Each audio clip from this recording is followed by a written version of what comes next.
Hi everyone, how are you doing? Today is Friday, the 28th of March. It's been a beautiful day so far.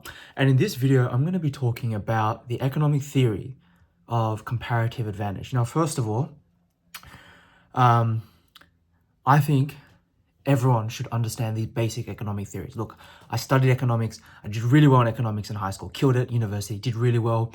And there's a couple theories that I have kept to in my everyday life, in my work, in whatever it is, in work and sport, that have greatly benefited me, right? You don't have to become a full PhD, but there's some theories, like the one I'm going to share with you today, which will definitely benefit the way you think about work, the way you think about life.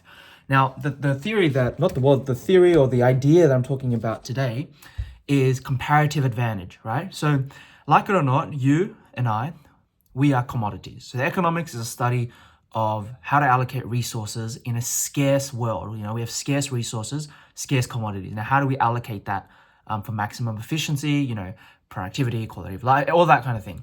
Now, you and I are a resource. We're a resource, whether we like it or not.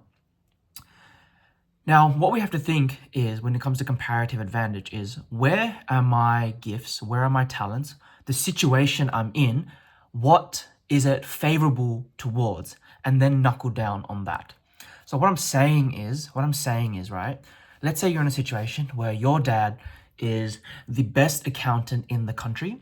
Let's say you're mathematically gifted. You're mathematically gifted. Your dad's the best accountant in the country. He owns his own accounting firm. You're already mathematically gifted. And you're 17 years old thinking, what do I do? I want to make money. I want to be successful. I want to raise a family. But what do I do? Well, when you think about your situation, the resources that you have to and your own innate gifts, it's pretty obvious that you should just pursue accounting. You should pursue accounting because you have a comparative advantage in accounting. Your dad is an accountant. He's the best accountant in Australia. He already has a firm. You're gifted at maths.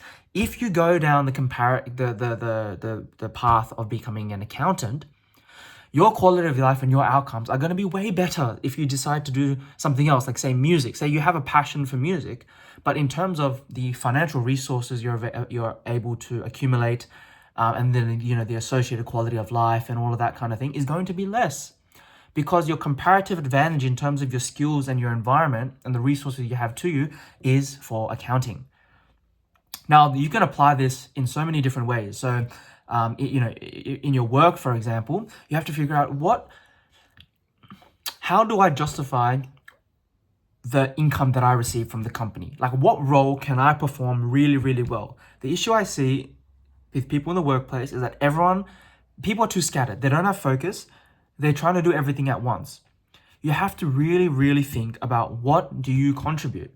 What are you good at? What do you understand? How do you help the company? What is your comparative advantage? Because I really believe in a company and in an organization, you need everyone doing their part well for the whole organization to work. You need everyone doing their individual parts well and to a high standard, and that creates an effective and high quality organization. You can't have everyone trying to do everything.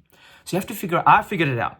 I know what I'm good at. I know what I'm not good at. I know what I need to develop. I know if I'm not here, how the company will be, what the company will lose if I'm not here. I know that already. I figured it out.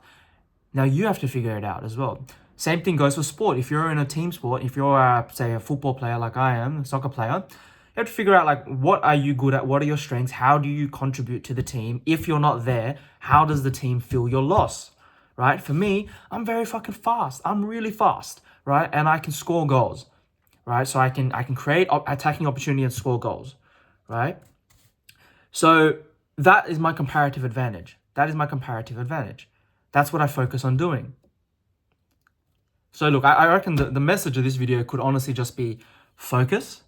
But I wanted to explain the kind of headspace I was coming at it from, which was the understanding of comparative advantage.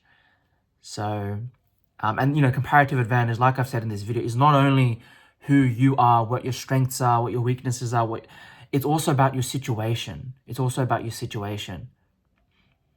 So, if you're blessed with a particular situation, your parents are this, you have these connections.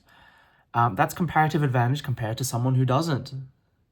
So that's the video, bit of a rant.